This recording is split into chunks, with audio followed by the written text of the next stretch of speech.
A minha proposta é mostrar a vocês, nessa noite, que às vezes nós mudamos até o nosso corpo de lugar.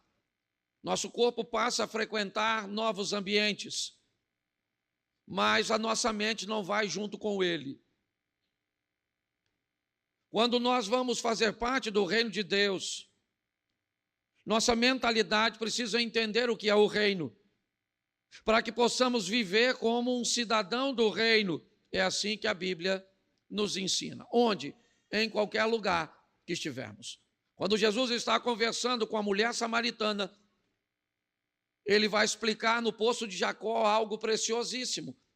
Ela diz para ele, vocês dizem que Jerusalém é o local de adoração. Nós ouvimos que a adoração deve ser feita nas montanhas de Samaria. E Jesus diz, ora vem, mulher, que nem nesses montes em Jerusalém, nem em Samaria adorareis o Pai. Porque um adorador não tem lugar para adorar, ele adora onde ele estiver. Amém? Ele transforma o lugar onde ele está num ambiente de adoração. Então nós precisamos mudar a nossa mente para que consigamos viver segundo a proposta do reino de Deus. Às vezes trazemos o nosso corpo, todos os cultos para a igreja, mas nem sempre com o corpo vem a mente. Nem sempre com o corpo vem a atenção. E aí a Bíblia diz, este povo me busca com seus lábios. É só uma questão presencial, mas o coração deles está longe de mim. Então, se eu vou fazer parte de um reino, eu vou sair de uma democracia para uma monarquia. Eu vou sair de um ambiente onde eu poderia fazer o que eu queria, onde eu era livre para fazer o que queria, ainda que tivesse que arcar com as consequências, mas agora eu vou viver num ambiente de monarquia, onde tem alguém que é soberano, alguém que é dono de tudo. Porque numa monarquia, o rei é dono de tudo, os súditos não têm nada, nem a vida dos súditos pertence aos súditos, tudo pertence ao rei. Como nós nunca, pelo menos há gerações, nós não vivenciamos isso, nós temos muita dificuldade de entender essa proposta do reino e temos uma mentalidade do reino. Por isso você tem muita gente aqui dentro trazendo o corpo, mas não trazendo a mente, e você encontra algumas pessoas lá fora que não trazem o corpo, mas já têm a mente. Então tem gente lá fora vivendo mais o reino de Deus do que algumas pessoas aqui dentro. Isso é lamentável. Então eu quero fazer uma reflexão com vocês, certo? Tem 7 pontos aqui, eu vou ter que atropelar bastante, porque esse culto é bem curtinho, mas a primeira coisa que eu vou ter que entender, se eu me converti, é de quem é o reino. De quem é o reino? O reino é de quem? É da Assembleia de Deus? É do Projeto Recomeçar? É da Universal do Reino de Deus? É do Edir Macedo? Do Silas Malafaia? De quem é o reino? Será que eu sei de verdade de quem ou a quem o reino pertence? Ou não? Então eu vou começar por esse texto, Mateus 21, 33.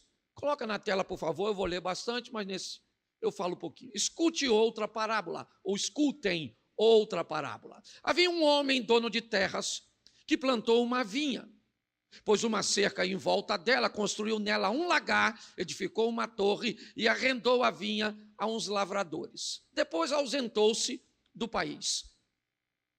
Quando chegou o tempo da colheita, o dono da vinha mandou seus servos aos lavradores para receber os frutos que cabiam a ele. Mas os lavradores, agarrando os servos, espancaram um, mataram outro e apedrejaram ainda outro. O dono enviou ainda outros servos em maior número e os lavradores fizeram a mesma coisa com eles. Por último, o dono da vinha enviou-lhes seu próprio filho, pensando, o meu filho eles respeitarão. Mas os lavradores, vendo o filho, disseram uns aos outros, este é o herdeiro, venham, vamos matá-lo e ficar com a herança dele para nós. e agarrando, lançaram fora da vinha e o mataram. Quando, pois, vier o dono da vinha, que fará aqueles lavradores? Feche seus olhos. Senhor nosso Deus e Pai, em nome de Jesus, eis aqui a tua palavra. Continua falando conosco e usa-me como um canal de bênção, em nome de Jesus. Amém. Glória a Deus. Amém. Preste atenção nessa lição. Arrendamento, ok? Jesus está usando algo que é muito fácil dos homens entenderem ali. O que ele tem? Um homem que tem terras, mas que não consegue produzir nelas. E o outro que quer produzir, mas não tem terras. O que ele faz? O que quer produzir, mas não tem terra, arrenda a terra daquele que a tem. O arrendamento não dá o direito, certo? Ele não passa a ser dono da propriedade. Ele apenas é um parceiro. Ele vai trabalhar nessa terra, cultivar, ele vai fazer tudo nessa terra, e quando ele colher uma parte da colheita, certo? Pagará ao dono da terra. Então é isso que está acontecendo aqui. Só que Jesus está dizendo que tudo foi feito. Mas quando o dono da terra manda seus homens irem cobrar a parte dele, aqueles que estavam trabalhando na terra não quiseram pagar. Ele então manda um número maior e eles não pagam. Então o dono da terra diz, então eu vou mandar meu filho, já que eles não estão reconhecendo a minha autoridade nos meus criados, eu vou mandar meu próprio herdeiro. E quando o herdeiro chega, eles matam o herdeiro. Bom, nós vamos olhar para isso de uma forma muito simples e rápida neste momento. Estamos diante de alguém que de tanto trabalho, de tanto afinco, de tanto cuidado com a terra, esqueceu de algo muito simples, que a terra não era dele. Eu preciso saber de quem é o reino que eu vou trabalhar, o reino que eu resolvi fazer parte, de quem ele é. Eu preciso saber, porque tem pastor achando que o reino é dele, tem irmãos achando que o reino... Aliás, tem irmãos que acham que a cadeira é dele. Imagine o reino, certo? Então, pare e pense, olhe com carinho, de quem é o reino? Nós vamos olhar dois textos, Mateus 3:1, naquele dia apareceu João Batista pregando no deserto da Judéia e dizendo, arrependei-vos porque está próximo o reino de Deus. Marcos 1,15 diz, o tempo está cumprido e o reino de Deus está próximo. Então eu vou fazer uma pergunta para vocês, o reino é de quem? O reino é de quem? O reino é de quem? Então o reino é de Deus. Que isso fique claro, tá certo? Nunca esqueça isso. Pastor, quando será que eu já confundi isso, achando que o reino é meu e não de Deus? Pode ser. Pare para pensar. Se o reino é de Deus, ele pode pedir que façamos, né, o que ele quiser, o reino é dele. Nos colocar onde quiser, sim ou não? Sim ou não? Porque o reino é dele. O reino é dele. Então, deixa eu pegar aqui. Vamos imaginar alguém, tem alguém aqui que trabalha numa instituição bancária, no Bradesco, Itaú, alguma coisa, se tiver alguém, né? Tem alguém assim? Só que eu queria usar como exemplo, mas não é ofensa não, fica com medo não. Tá certo? Não tem não, mas vamos pegar aqui, vamos dizer que nós tivéssemos aqui um funcionário do Bradesco, tá certo? Ele trabalha para quem? Para o Bradesco. Onde? Onde o Bradesco precisar dele. Às vezes está numa agência em Duque de Caxias, vai para uma agência em Jacarepaguá, vai para uma agência em Saracuruna, vai para uma agência em Santa Cruz da Serra. Por quê? Porque todas essas agências têm o mesmo dono. Quem é? O Bradesco. Mas em algumas dessas agências nós vamos encontrar, certo, funcionários terceirizados no ambiente de segurança e limpeza. Eles trabalham no Bradesco, sim ou não? Mas eles trabalham para o Bradesco, sim ou não? Não, eles trabalham ou no Bradesco, mas não trabalham para o Bradesco. Você consegue entender a diferença de trabalhar no reino e de trabalhar para o reino?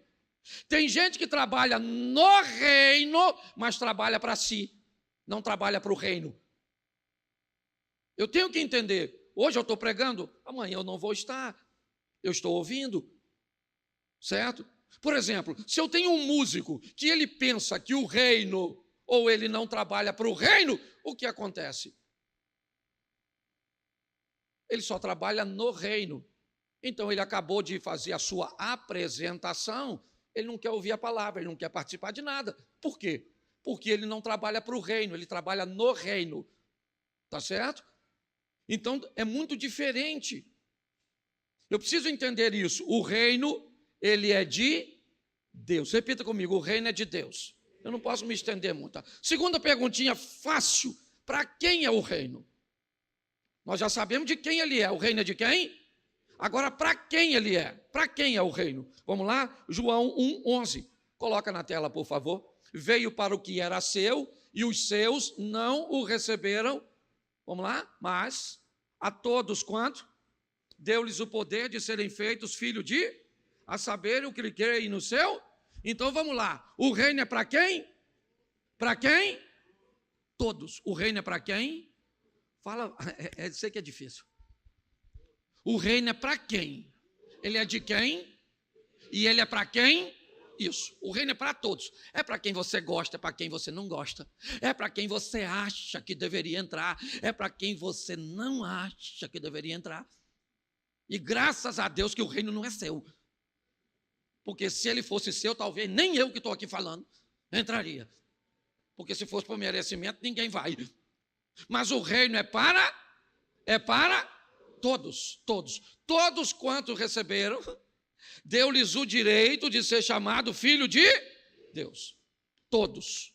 Ok? Então, o cara está lá bêbado na esquina, o camarada está vestido do jeito que não deve, o cara está fazendo o que não deve, não interessa, o reino também é para ele. Pronto. Por quê? Porque o reino é de Deus e Deus resolveu oferecer a essas pessoas, mesmo sua sogra, mesmo aquele vizinho seu chato, mesmo aquele camarada que está muitas vezes fazendo mal em alguma situação, o reino de Deus é para todos. E Jesus vai mostrar isso. Primeiro ele pega 12 discípulos para falar para quem? Para os judeus. Porque o reino era para os judeus, sim ou não? Sim ou não? Sim. Mas o reino é só para os judeus? Veio para o que era seus, mas os seus não. Mas a todos quanto? Deu-lhes o poder de serem feitos filhos de... Então agora o reino vai mais além. Certo? Então Jesus vai a Samaria. Porque ele quer salvar Samaria. Mas ele não tem discípulo para falar em Samaria. Então o que ele faz? Ele muda a vida de uma samaritana. Preste atenção. Ele muda a vida de uma samaritana. Por quê? Porque seus discípulos vão à cidade cheio de tudo aquilo que Jesus ensinou. Eles vão à cidade, compram comida e não pregam para ninguém a salvação. Não pregam. Enquanto eles estão lá, Jesus está conversando com uma samaritana, com a vida toda bagunçada. A mulher já teve 5 homens. Está no 6º, uma piriguete, na nossa linguagem. Sim ou não? Você queria a sua mulher andando com a mulher que já teve 5 homens? Você queria seu marido perto de uma dona dessa, que não pode ver um homem? Gostaria, sim ou não? Ela seria membro da sua igreja? Diaconisa? Fala sério. Você colocaria ela como líder de ministério? Colocaria nada. Uma dona bagunçada, uma piriguete dessa. Pois é, mas ainda bem que o reino não é teu, é dele. Ele foi lá, pegou a dona, encontrou com a dona, falou, dona, a senhora tem que mudar de vida. Eu sei quem a senhora já teve 5, está no 6º. Ela falou, nossa.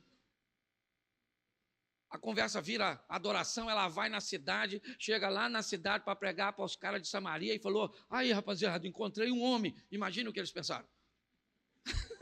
Fala alguma coisa nova, dona, porque homem é a especialidade da senhora. Você está rindo, mas o assunto é sério. Mas ela chegou agora lá com a vida transformada, sim ou não? Então ela deve ter falado, aí vou logo avisando, quem pegou, pegou, quem não pegou, não pega nada, estou sob nova administração e vão embora. Deixa eu te falar uma coisa. O reino de Deus era para os samaritanos? Sim ou não? Era para os judeus, sim ou não? Pois é, porque o reino é para todos. Entendeu? Então vai chegar gente bagunçada na igreja, pinguçado. Esse dia eu fui pregar num culto, fui pregar sobre Eucana. Quando eu falei Eucana, um cara que estava na frente falou comigo, pastor, Eucana também. Eu falei, não é isso não, maluco, eu estou aqui não, sou pinguço. Mas é para gente que é homem, vem vestido de mulher, que é mulher, vem vestido de homem. Tem gente que vem cheio de... Vem doidão, porque deu uns tecos. Vem vestido esquisito. Você está entendendo? Mas o reino de Deus é para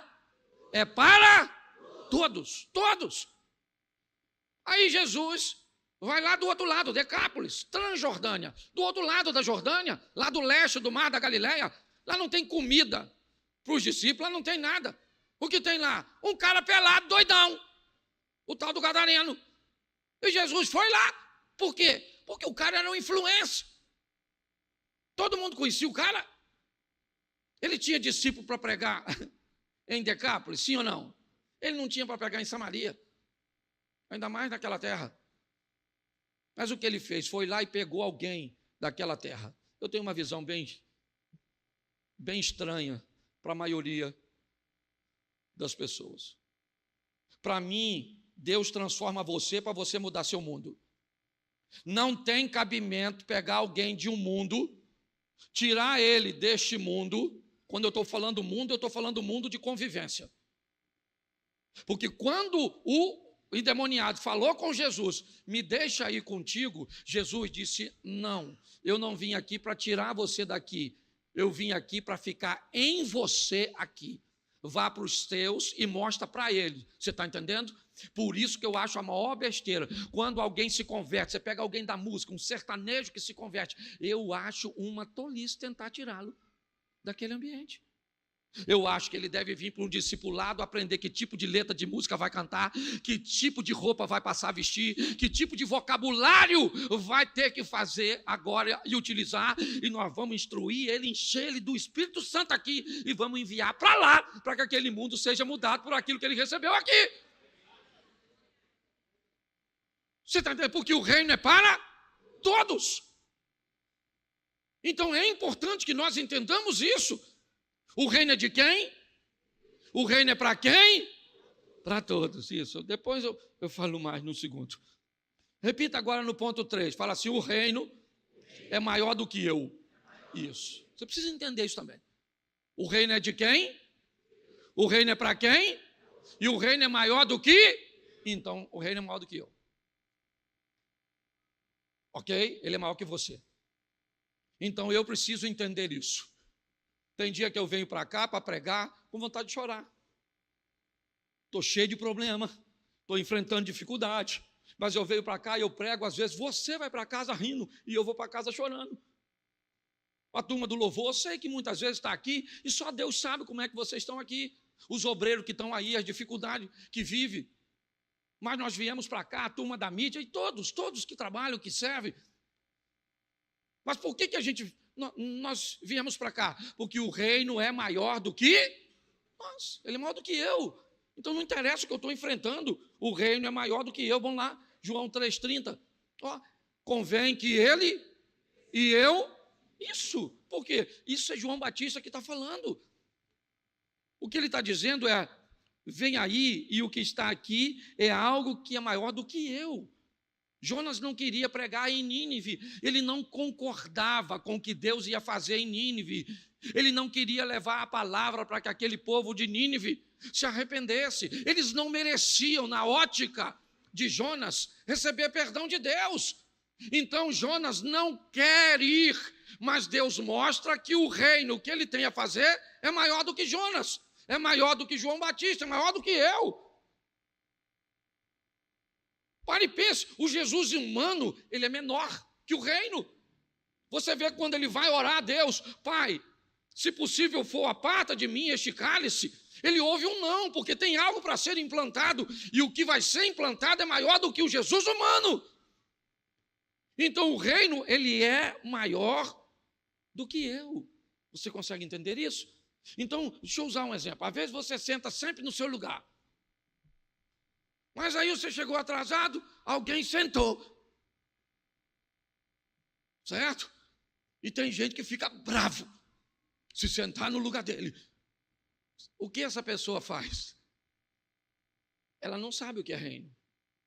Porque se ela soubesse o que é reino, ela ia sentar num outro lugar e ia falar assim: Senhor, aquela pessoa que está sentada lá, está sentada no lugar que eu sento sempre.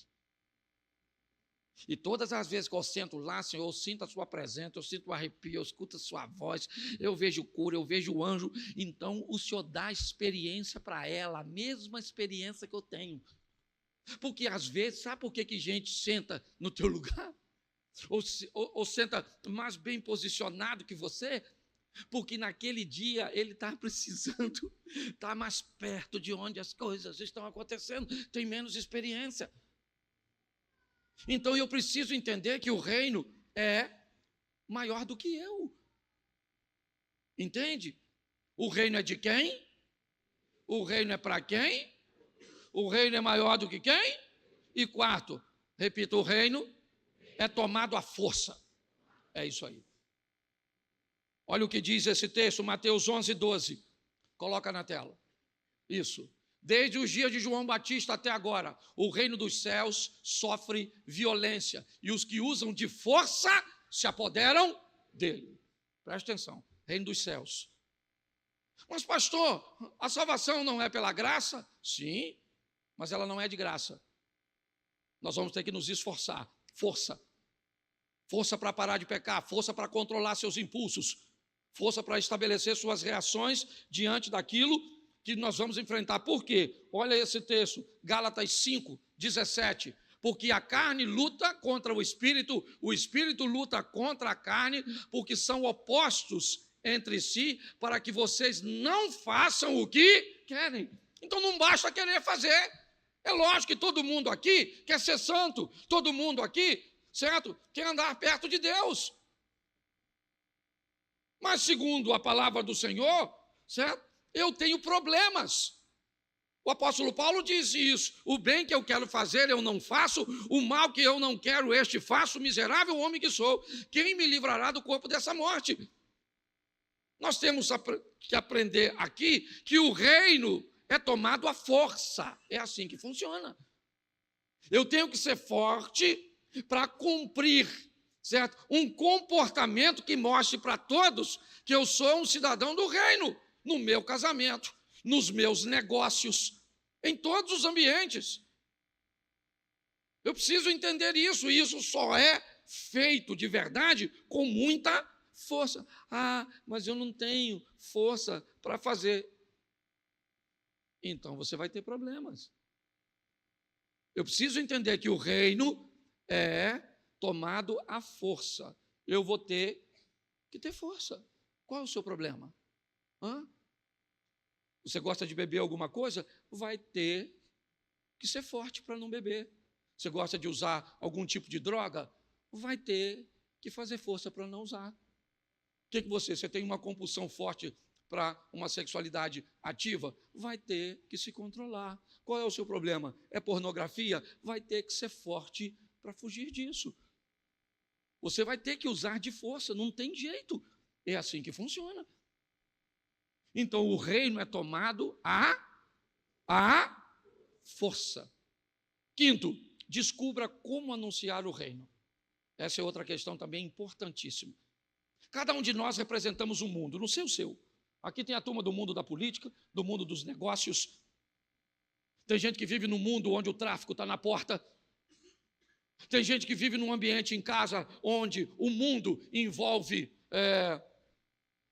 religiões de origem afro. Eu não sei qual é seu mundo. Eu sei que nós não estamos no mesmo. Isso aí é uma verdade, certo? Porque quando tudo isso acabar, você volta para o seu. Seus vizinhos não são os meus. Sua família não é a minha. Seus amigos não são os meus. Então isso é seu mundo. E você tem que ir para o seu mundo municiado e aprendendo que este mundo cujo qual você pertence, não sou eu que vou mudar. Os discípulos não mudam Samaria e a samaritana não muda Jerusalém. Quem muda Jerusalém são os discípulos, quem muda Samaria é a samaritana, quem muda Decápolis é o ex-endemoniado. Quem vai entrar e subindo para a Europa é o apóstolo Paulo. Porque cada um é levado para mudar seu mundo. Então é importante que você entenda isso. Você foi inserido no meio, num reino, está certo. Ele é de quem? Ele é de Deus, ele é para quem? Ele é para todos, ele é maior do que eu. É assim que funciona. Ele é tomado à força. Mas agora eu preciso saber em que ambiente eu estou, para que eu possa pregar este reino, ou levar este reino, que não é só para você, viu? A Bíblia diz que aquele que tentar ganhar sua vida vai perdê-la, mas aquele que estiver disposto a entregar sua vida à expansão do Evangelho, esse vai ganhá-la. Então agora o próximo ponto é: descubra como anunciar o reino. E aí Jesus deu uma grande lição, que eu vou mostrar a vocês. Mateus capítulo 13, verso 47. Vamos lá? O reino dos céus ainda é semelhante a uma rede que foi lançada ao mar e apanhou peixe de toda espécie. Preste atenção, onde Jesus está? No litoral. Com quem ele está falando? Com pescadores e com moradores da área litorânea. O que ele está pregando? O reino dos céus, o reino de Deus. Então, o que ele faz? Ele vai facilitar a comunicação para os seus ouvintes. Então, o reino dos céus, gente, é semelhante a uma rede que vocês veem o pescador todos os dias chegarem pela manhã. O que ele faz? Passa a rede, puxa com os barcos até a terra, e quando chega, está ali o cesto, ele olha o peixe, o tamanho e a qualidade, e os que são escolhidos vão para o cesto. Os que não são, voltam para o mar. O que ele está dizendo? Há um processo seletivo no reino de Deus, onde nem todos entrarão, apesar do reino de Deus ser para todos. Ele está falando com pescador, sim ou não? Linguagem de pescador. Mas volta um pouquinho no verso 45 do capítulo 13. O reino dos céus também é semelhante a um homem que negocia e procura boas pérolas. Agora Jesus não está falando com pescador. Agora ele foi para o mundo do empreendedorismo. Ele está falando com homens de negócios. Então ele muda seu vocabulário, ele muda sua abordagem. O reino é o mesmo, o interesse é o mesmo, mas a aplicabilidade da palavra mudou. Por quê? Porque seu ouvinte mudou. Você precisa saber quem você foi chamado para falar. E mais do que isso, qual é, certo, a estratégia que você vai usar. Porque agora, se ele está falando com o negociante, então ele, certo, está falando de um bom produto. Procura boas pérolas. Porque se o ouvinte mudou, a mensagem permanece, mas a abordagem, ela muda. Vamos para Lucas, capítulo 13, verso 19. Vamos lá. É semelhante o reino a um grão de mostarda, que um homem plantou na sua horta, que cresceu e fez-se árvore, e as aves do céu aninham-se nos seus ramos. Preste atenção. Agora Jesus vai para a agricultura. Agora ele está falando com a turma da terra. Então não é peixe, agora não é pérolas, agora é semente. Certo? Agora é árvore. O que ele está fazendo? Pregando o mesmo reino. Mas se o ouvinte muda, Jesus muda a abordagem. Você sabe, talvez por isso você não tenha tanto sucesso. Talvez por isso você fale muito com seu marido, muito com seus filhos, muito com seus parentes. E você não tem resultado quase nenhum. Primeiro porque talvez o que você leva para mudar os outros sequer foi capaz de mudar você mesmo. A samaritana muda a Samaria, sim ou não? Mas antes de mudar a Samaria, o que ela ouviu mudou a quem? Ela. O ex-endemoniado mudou Decápolis, sim ou não? Jesus volta 2 anos e meio depois. Marcos 7, a partir do verso 51. Segunda multiplicação dos pães é feita em território, certo? De Decápolis, onde tem mais de 4.000 pessoas, sem falar mulheres e crianças, para ouvir Jesus. Quem é que ficou lá? Um camarada. E por que é que Decápolis mudou? Porque o evangelho que mudou Decápolis, antes de mudar Decápolis, mudou o mensageiro de Decápolis. O cara mudou de vida. Então Jesus está mostrando isso. Acaba isso aqui, você vai para o seu mundo. Eu vou para o meu. Amanhã eu estou no meu mundo, pregando. num teatro, certo? Em Curitiba. Quase 2.500 pessoas vão estar lá, onde quase 80% delas são católicos, espíritas. Eu vou para o meu mundo, a linguagem que eu vou usar para me comunicar com eles amanhã é um pouco diferente daquela que eu estou me comunicando com você aqui hoje. Mas o reino cujo qual eu estou falando aqui hoje é o mesmo que eu vou estar falando amanhã. Nós precisamos entender isso. Mas preste atenção, vamos aqui. O verso 21. Olha lá. É semelhante ao fermento que a mulher pegou e misturou em 3 medidas de farinha, até ficar tudo levedado. Preste atenção, nós não temos mais a turma do litoral, o pescador, nós não temos o negociante, nós não temos o agricultor. Jesus agora está falando com uma dona de casa. Então, se ele está falando com a dona de casa, vamos usar alguma coisa que seja de fácil entendimento para ela. É isso, é viabilizar o reino, não é negociar a palavra não se negocia, meus irmãos. Mas eu preciso saber com quem eu estou falando para eu saber como eu vou falar, como eu vou entregar isso. Então, o reino é de quem? O reino é para quem? O reino é maior do que quem? O reino é tomado a? E descubra como anunciar o? Isso. Sexto, já estou acabando. O reino é para hoje. Diga, o reino é para hoje. Isso. Ninguém sabe se vai estar vivo amanhã. Ninguém sabe. Nós não temos. E eu aprendi uma coisa nessa viagem, eu cheguei ontem de viagem. Segundo minha esposa, foi a melhor viagem da vida dela. Ela não está aqui, eu não vou contar isso no segundo. Tá certo? Ela vai chegar já já.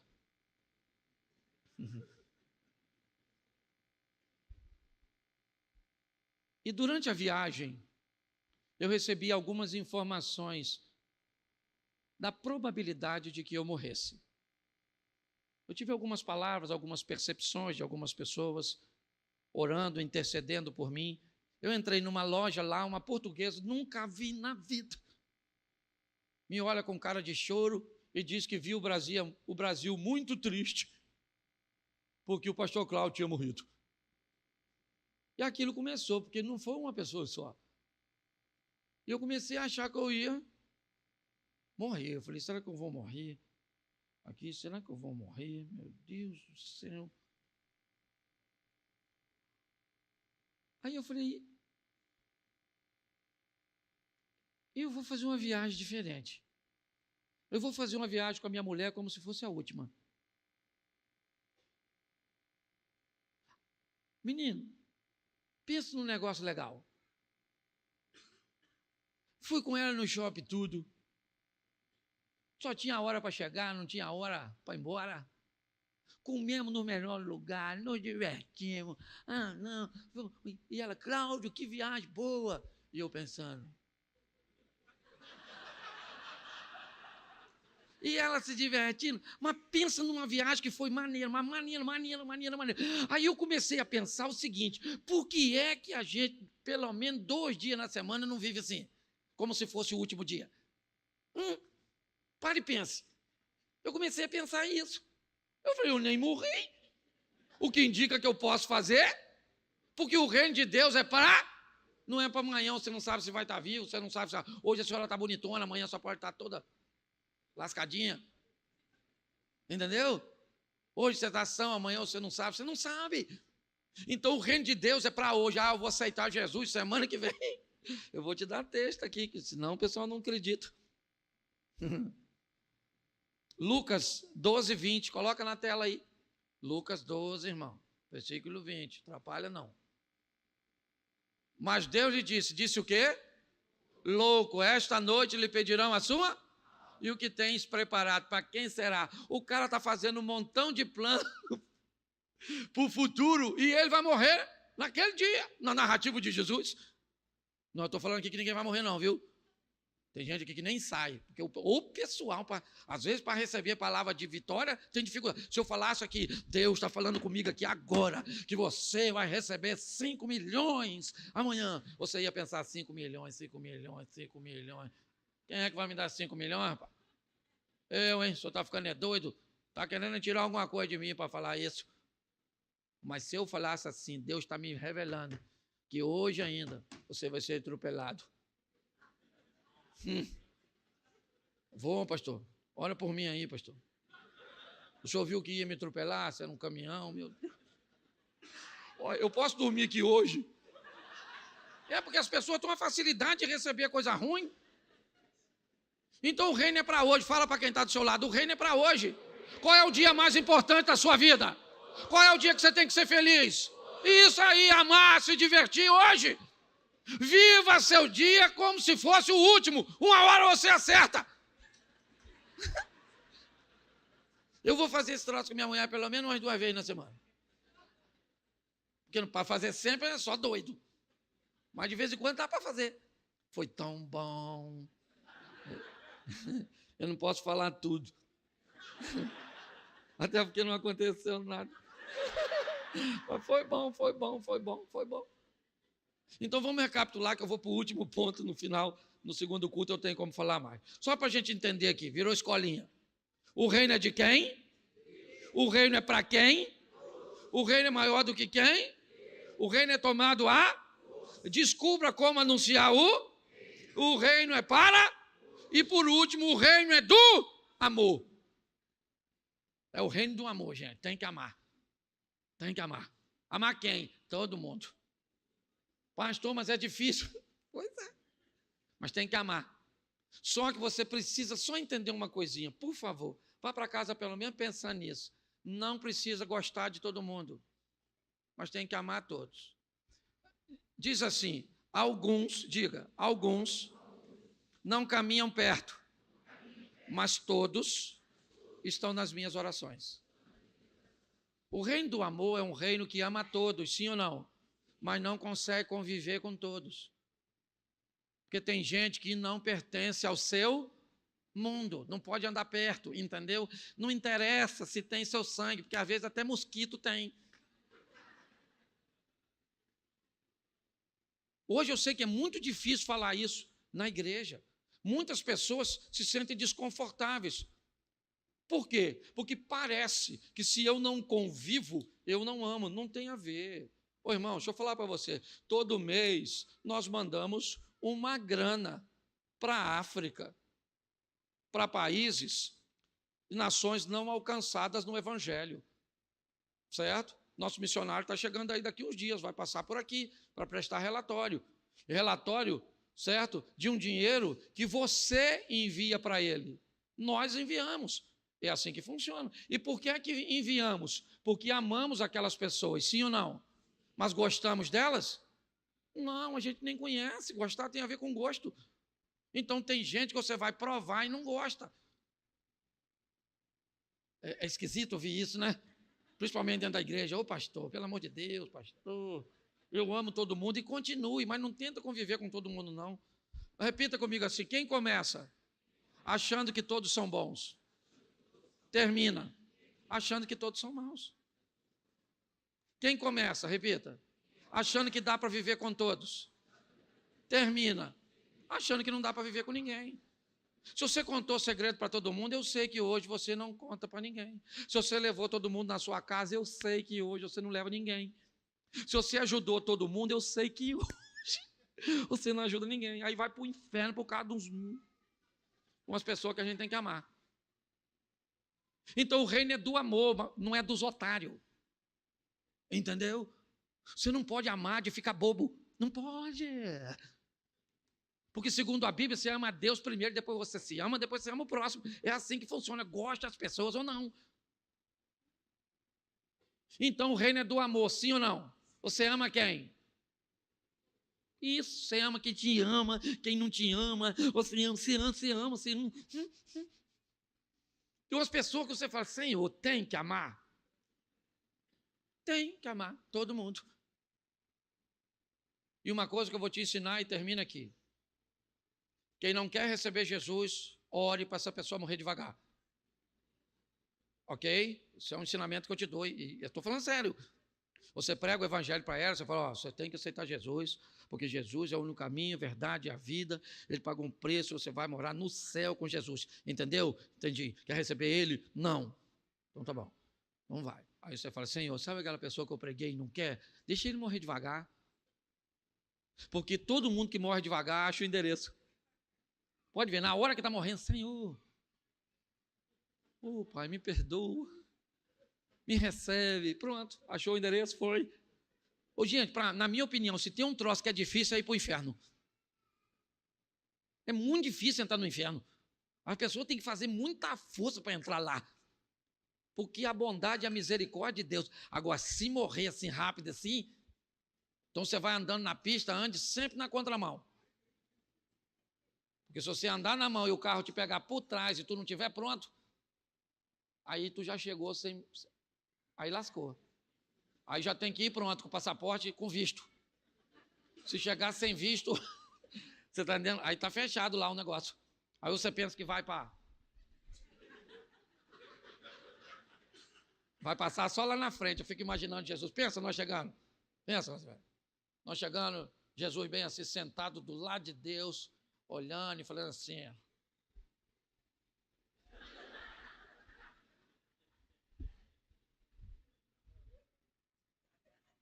Tamo junto, Cláudio. Aí pensa, chegou o Zia. O Zia vai entrar também, vai. Vai. O reino é para todos, até para o Zia.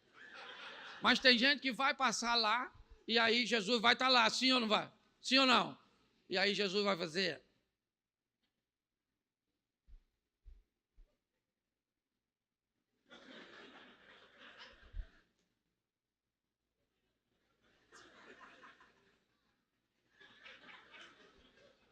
Você está rindo de tu às vezes, hein? Deixa eu falar uma coisa para você. Gente, é um projeto de salvação maravilhoso. Vamos recapitular? O reino é de quem? É para quem? É maior do que quem? É tomado a? Eu tenho que descobrir como anuncio. O reino é para? E o reino é do? Isso. Eu quero fazer uma reflexão com vocês, rápida. Antes de Deus criar o homem, Ele cria o ambiente que Ele idealizou para o homem viver. Esse ambiente ordeiro, organizado, pleno, foi chamado de paraíso. A Bíblia fala deste paraíso no Gênesis, o chamando de Jardim do Éden. No livro de Apocalipse, o último livro da Bíblia, também temos, na ótica de Deus, um lugar para vivermos eternamente. Ele também se chama paraíso. O paraíso de Deus, a Nova Jerusalém, um lugar que também não haverá morte, como não houve no Éden. Um lugar onde não haverá dor, um lugar ordeiro, organizado. Ou seja, na ótica do Criador, o homem foi criado para viver num paraíso. O que Deus planejou para você e para mim foi um paraíso. Mas o ato de um homem jogou isso por terra. Por causa de Adão, o homem perde o acesso ao paraíso do Gênesis. E para entrar no paraíso final, ele teria que morrer. Ou seja, nós temos um problema sério. Não podemos entrar no paraíso que é guardado por um anjo e não queremos entrar no paraíso de Deus, porque para entrarmos lá, temos que perder o privilégio de viver neste mundo, e viver é um privilégio. A única forma que temos então de criar uma linha de satisfação é usarmos a oração modelo ensinada por Jesus, o Pai Nosso, onde um dos versos diz que venha o teu reino e que seja feita a sua vontade, assim na terra como no céu. Agora nós não queremos entrar na Nova Jerusalém ou no paraíso final, porque ninguém quer morrer. Não podemos entrar no paraíso inicial. E o que vamos fazer então? Segundo a oração do Pai Nosso, puxar o céu para a terra. Que venha o teu reino, venha o teu reino. Esse é um texto que eu uso na abertura dos meus eventos, onde a minha proposta é mostrar que na lápide de um ser humano só existem duas datas. Aqui ele nasceu e aqui ele morreu. Entre elas, de uma forma muito tímida, um pequeno traço tentará explicar quem foi você, se teve filhos ou não, se for bom ou não. Todo o seu legado é resumido naquele pequeno traço, exposto em toda a sepultura, basicamente em todos os lugares do mundo onde há sepultamento.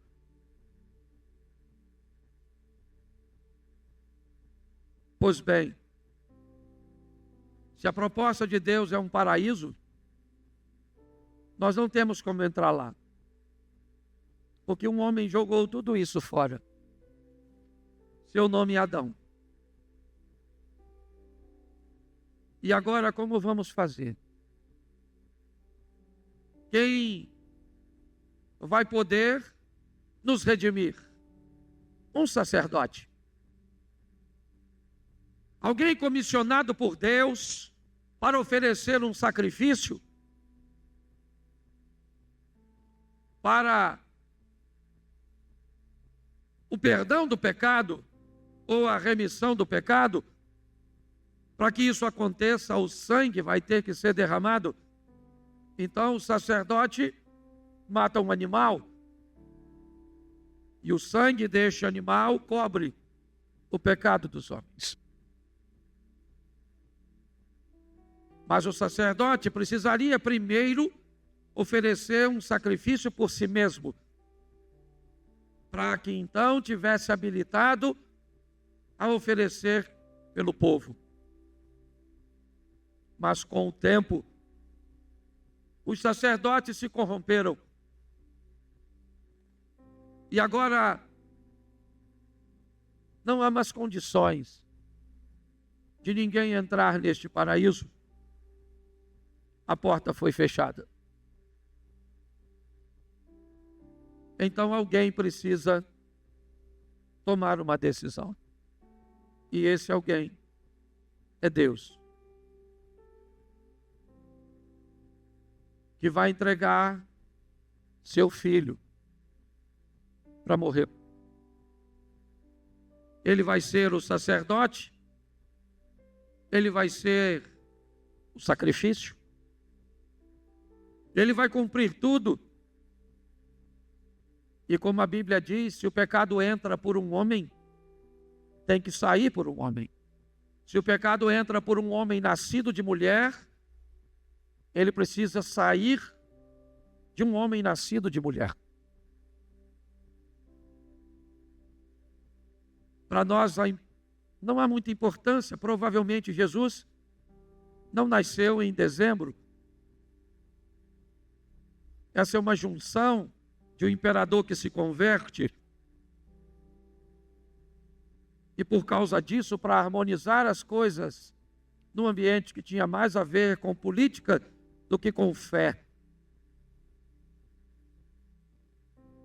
a data estabelecida foi essa. E nós comemoramos a data do nascimento do nosso Salvador. que as crianças brincaram hoje nos contando histórias, falando a respeito de nossa cultura. E eu não sei se você observou, mas no final elas brincaram como seria se ele tivesse nascido na Índia, como seria se ele tivesse nascido no Canadá, como seria se tivesse nascido na Lua. Me parece que a ideia é mostrar que ele nasceu para morrer por todos. Seja você alguém de uma aldeia indígena, seja você um célebre astronauta numa nave no espaço. Que possamos, mais do que vivermos isso, deixarmos registrado no coração de nossas crianças. Porque o Evangelho de Cristo nos ensina a honrar os nossos idosos. Nos ensina a respeitar aqueles que construíram com muita dificuldade, com muitas limitações, estradas cujas quais nós caminhamos hoje com facilidade. Um evangelho que nos ensina a respeitar pessoas que têm escolhas diferentes de nós, situações cujas quais nós temos muita dificuldade de entender e de explicar. Coisas que para nós são muito obscuras. Mas o Evangelho me ensina a respeitar alguém que senta nessa cadeira vestido de uma forma diferente de nós, se comportando de forma diferente de nós. Mas esse Cristo, Ele morreu por todos nós, sendo nós ainda pecadores. Hoje temos que conviver com grandes escândalos, envoltos em ambientes religiosos. Homens maus, corruptos, enganadores, verdadeiros lobos vestidos em pele de ovelhas. Vemos todos os dias a igreja sendo manchada por um escândalo, seja ele financeiro, seja ele sexual, escandaloso. E tudo isso me parece ter um propósito: o não reconhecimento da entrega do homem que precisa ser salvo a Cristo, o Salvador. Nós lutamos contra isso todos os dias. Estamos longe de sermos perfeitos. Abrimos as nossas portas com todas as nossas limitações, com a proposta de que alguém encontre o Salvador que um dia encontramos. Eu encontrei com ele há 32 anos atrás. Eu não sei há quanto tempo você encontrou. Mas desde que eu me encontrei, eu tento apresentá-lo a outras pessoas. Em encontros aqui na igreja, em postagens em redes sociais, em programas de televisão, com héteros, homos, pobres, ricos, cultos ou indoutos. Um dia, a morte chegará para todos nós. Por mais que as pessoas te amem, o lugar mais longe que ela irá no dia do sepultamento é a porta do túmulo. Dali, ninguém vai com você, a não ser aquele que venceu a morte. Nós precisamos nos preparar a cada dia para vencermos o mau exemplo das pessoas, para nos agarrarmos à nossa fé e entendermos que a Bíblia é um livro de fé. É interessante você ir ao Egito visitar o Museu do Cairo, ver a tumba de um faraó egípcio, um dos mais famosos, se não o mais famoso, Tut, ou Tutankhamon. Ver a cama que ele dormia, a sandália que ele calçava, a carruagem que ele usou. Algumas peças de mais de 3.000 anos de um faraó egípcio. Você vai a Israel, não tem um objeto de Jesus.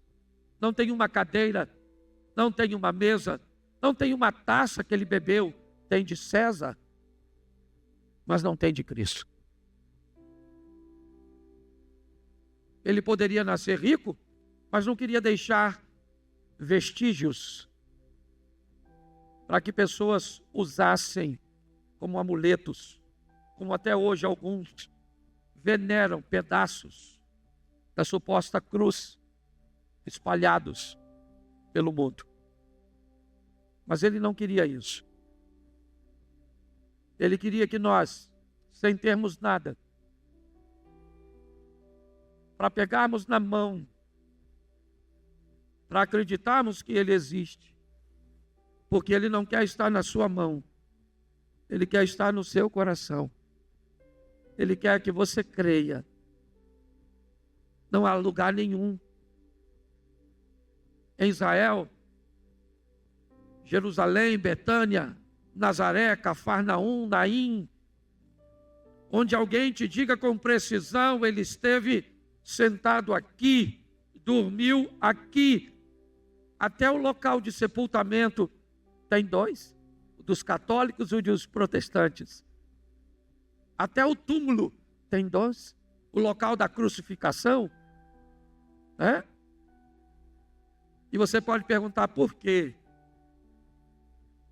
Porque nós vamos precisar de fé para se relacionar com Ele. Eu quero fechar o culto desta noite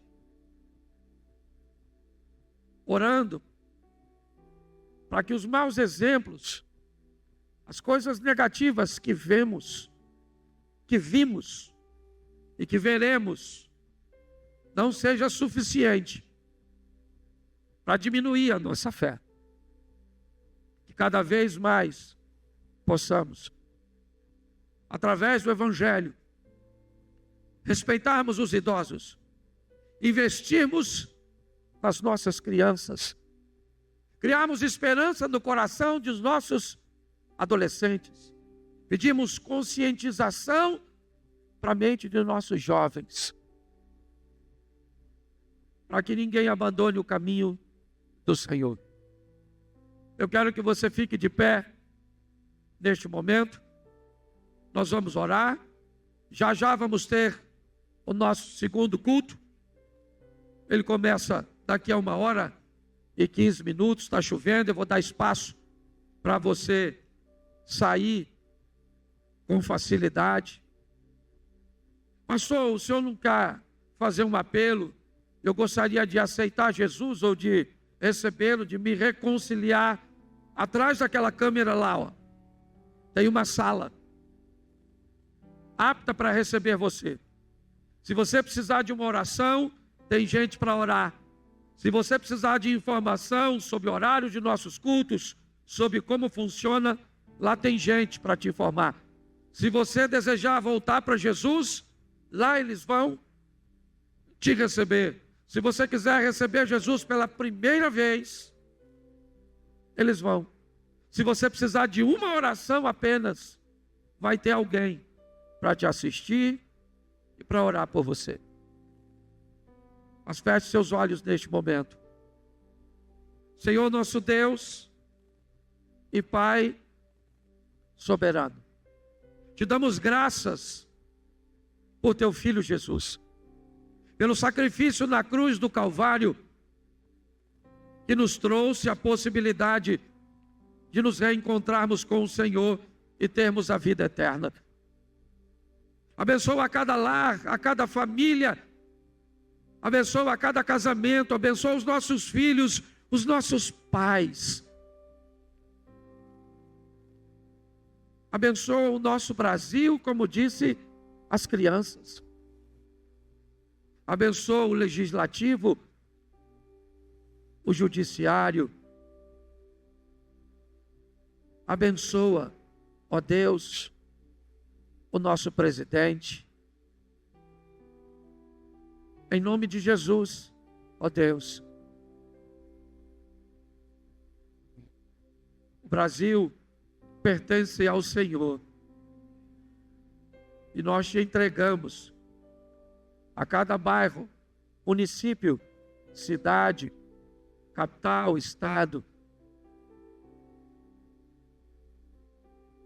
Leva-nos aos nossos lares com a esperança de que o Senhor está no controle de todas as coisas.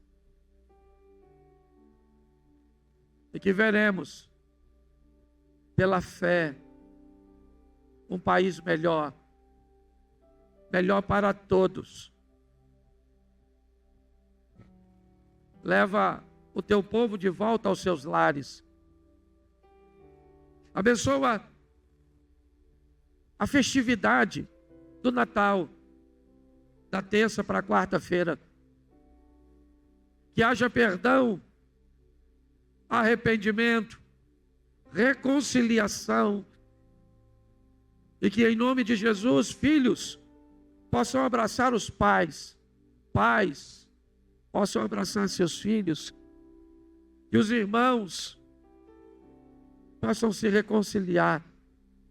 Abençoa as famílias, ó Deus, que somos gratos por tudo, e que o grande amor de Deus, o nosso Pai, a graça de nosso Senhor e Salvador Jesus Cristo, e as doces consolações do Santo Espírito de Deus, seja para com todo o povo do Senhor, e todos digam.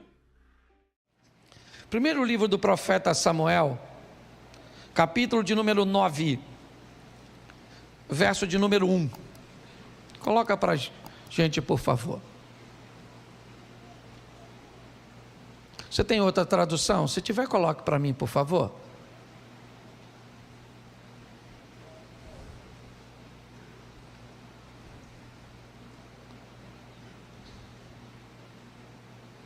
Eu vou ficar com a outra. Tradução bíblica é um negócio. Coloca a outra, isso, deixa essa aqui. Havia um homem de Benjamim, cujo nome era Quis, filho de Abiel, filho de Zeror, e filho de Becorate, filho de Afias, filho de um homem de Benjamim, varão alentado em força. Feche os seus olhos. Senhor, em nome de Jesus, eis aqui a tua palavra. Continua falando conosco. É o que eu te peço nessa hora, pelo poder do nome de Jesus. Amém. Glória a Deus. Amém. Eu quero falar hoje com vocês uma reflexão rápida sobre aquilo que a igreja anda enfrentando nesses últimos tempos.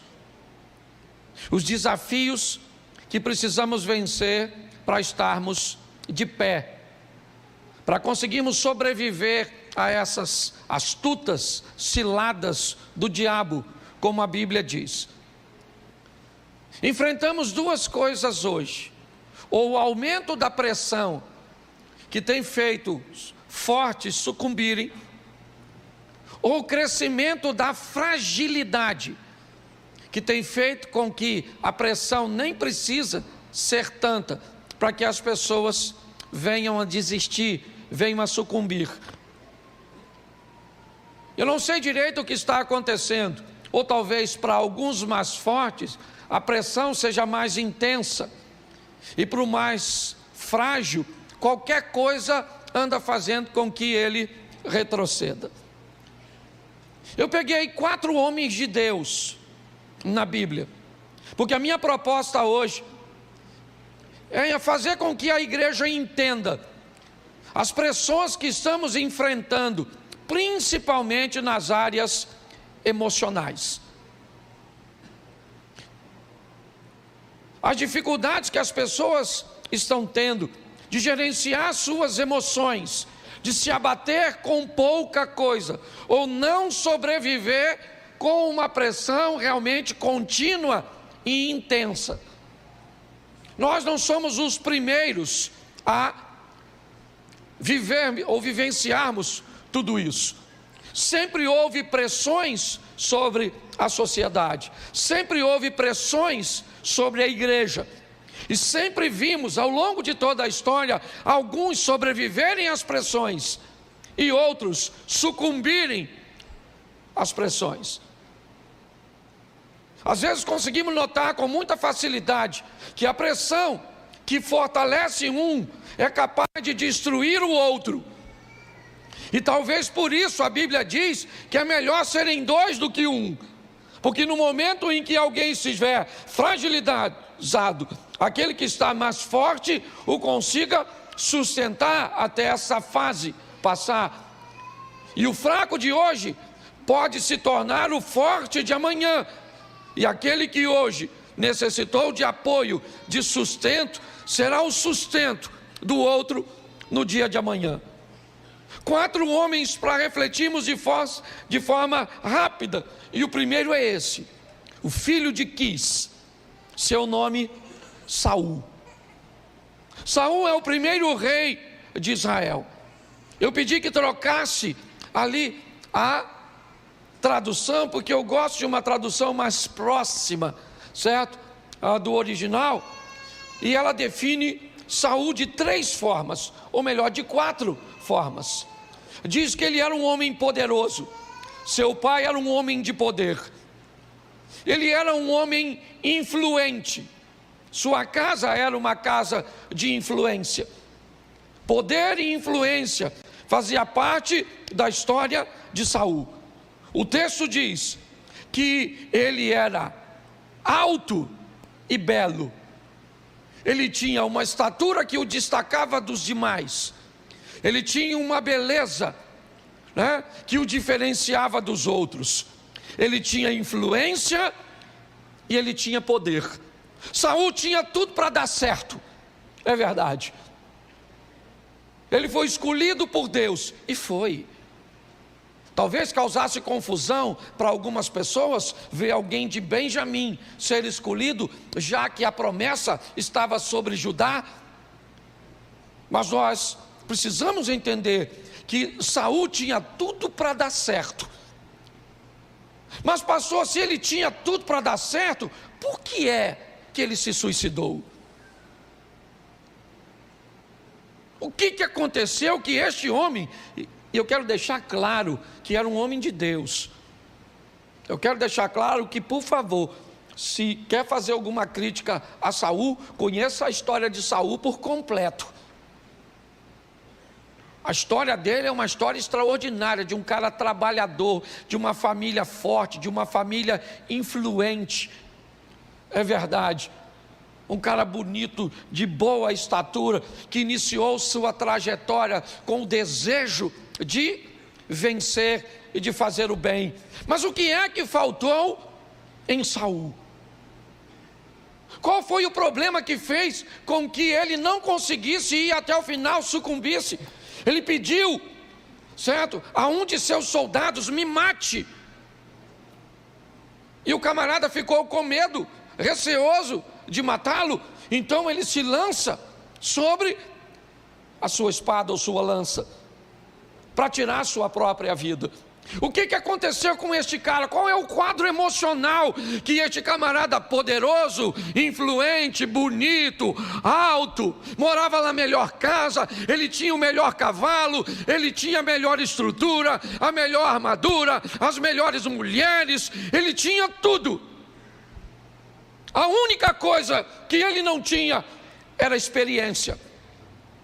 Saul era o primeiro rei, e não havia nele bagagem o suficiente, não havia nele o conhecimento suficiente. Hoje pessoas se enfiam em coisas, é negócios, é relacionamentos, é ambientes religiosos, cujos quais eles não têm experiência nenhuma. Desafiam tantas coisas, Desafio o diabo no ambiente religioso. Desafio a administração no ambiente corporativo. Desafio o equilíbrio emocional no relacionamento interpessoal. Inexperiência. Hoje eu vejo pessoas sofrendo as pressões, tendo tudo para dar certo, mas não dão, porque não conseguem alinhar sua vida com aquilo que planejam fazer. Tem inúmeras virtudes, inúmeros adjetivos: poderoso, influente, habilidoso, talentoso, oso, tem isso, tem aquilo, mas não tem experiência. Se tem uma coisa que o diabo vai usar contra você, é a sua inexperiência. Não brinque com isso. As pressões todos nós vamos sofrer. Saul agora está pressionado, é verdade. Por quê? Nunca houve rei em Israel. Ele nem tem culpa, gente. É só você conhecer a história. Você sabe por que Saul se tornou rei? Sabe por quê? Porque Samuel não treinou bem seus filhos. Se você conhece um pouco de Bíblia, você sabe que os filhos de Samuel não seguiram seus passos, e que o povo via Samuel velho e dizia: nós não queremos seus filhos como nossos juízes, nós queremos um rei. Eles só fizeram errado. Ao invés de pedir uma solução para Deus, pediram para Samuel. É só isso que o povo tem, certo? Por causa de uma inexperiência também do povo, que não sabia como lidar com toda aquela situação. A inexperiência sempre faz com que o nível de sofrimento se intensifique. Não é maldade, é falta de habilidade, e muitas vezes falta de coragem para pedir ajuda ou informação a quem o tem. A Bíblia diz que a sabedoria está na multidão dos conselhos. Na multidão dos conselhos está a sabedoria. Hoje eu vejo pessoas amargando sofrimentos, decepcionadas, cheia de virtudes, cheia de adjetivos, certo, que deveriam fazer delas vencedoras, mas não vence, cara. Vive um ciclo, sabe? Parece um looping.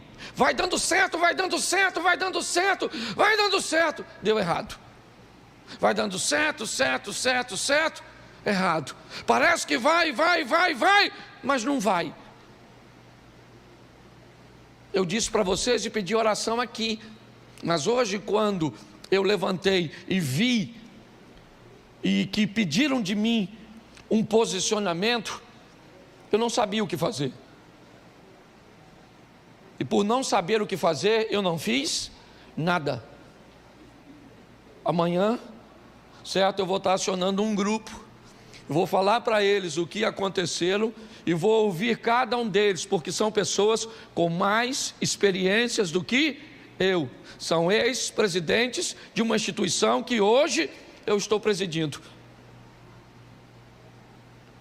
Então, se eu não tenho experiência, eu escuto a experiência de quem tem. Posso até não fazer, mas escutar eu tenho que escutar. Então eu vejo hoje pessoas cansadas, fadigadas, decepcionadas, estressadas, ansiosas, tanta coisa, porque lhe faltam experiência. Tem poder, tem influência, tem beleza, tem estatura, mas não tem experiência. Então adquira experiência naquilo que você deseja entrar, naquilo que exige, né? Ou é exigido de você na área que você quer desempenhar. Se não, quebre a cara. Essa é a grande verdade. E sofra todas essas pressões. Que hoje o que está acontecendo? É ansiedade, é síndrome do pânico, certo? É estresse, é pessoas com doenças psicossomáticas. Está aí, gente, está aí. A pessoa vive 10, 15 anos com um câncer, sem saber. Descobre um câncer e morre em 30 dias. O que é isso? A doença? Claro que não, é o estado mental. Está aqui Adriana, que é uma psicóloga. Então nós precisamos melhorar, ok? o nosso conhecimento a respeito daquilo que nós estamos enfrentando. Posso ouvir um amém?